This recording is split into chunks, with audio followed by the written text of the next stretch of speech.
আসসালামু আলাইকুম এভরিওয়ান। আমি এখন আছি ফুকেটের পাতং বিচে। তো এখানের আমার হোটেল থেকে আমি একটু আগে বের হইলাম। তো বের হওয়ার পর রাস্তাটা পার হওয়ার পর এই ভিউটা ছিল।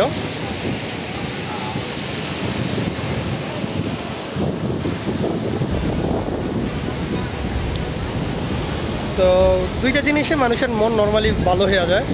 একটা হইলো পাহাড়ে আর একটা হইলো সমুদ্রে।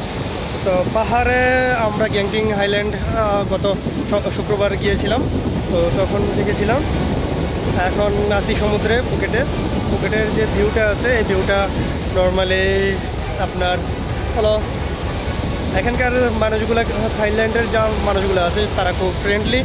তারা যদি কোনো ট্যুরিস্ট দেখে খুব সুন্দরভাবে হাই হ্যালো করে কথাবার্তা বলে এবং কথাবার্তা বলার চেষ্টা করে। সমুদ্রে এখন অনেক ঢেউ, মেবি এখন জোয়ার চলতেছে। তো সন্ধ্যার দিক দিয়ে বা বিকাল দিক দিয়ে এই জিনিসটা ঠিক ওই স্পিড বোটটা যেখানে আছে পানিটা ওইখানে নেমে যায়।